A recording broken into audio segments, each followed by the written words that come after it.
We're here to sell a bunch of horses that we've either bought as yearlings or have come through as yearlings, and we're bringing back here a 2-year-old and let them go up a couple of furlongs and let the buyers decide which ones they like. So the breeze up concept started back in the 1970s in America, where horses would be sort of the saddle attack would be put on them, and they'd then go, just a little canter up the straight.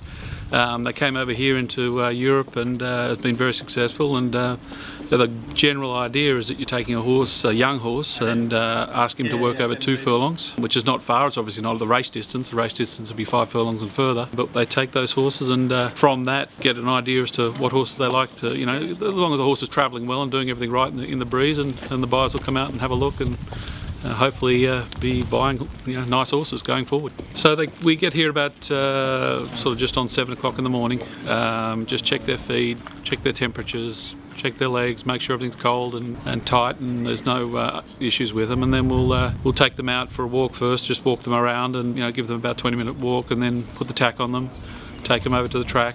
Depending on the day, some of these days, getting closer to the start, you do less with them. You sort of like, you've done everything we need to do.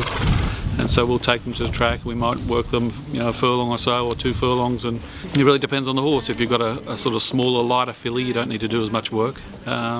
You've got a big, strong colt like this one that's walking around behind us. He needs plenty of work, and he enjoys a lot of work. So it really depends on the individual. And then after they've worked, you bring them back here and give them a feed, and then come back and check on them again and make sure that there's no dramas from the work you've done. And it's sort of a day-to-day routine. But each time you're putting a little bit more pressure each time, but not too much. And that's the sort of delicate balance we've got to strike.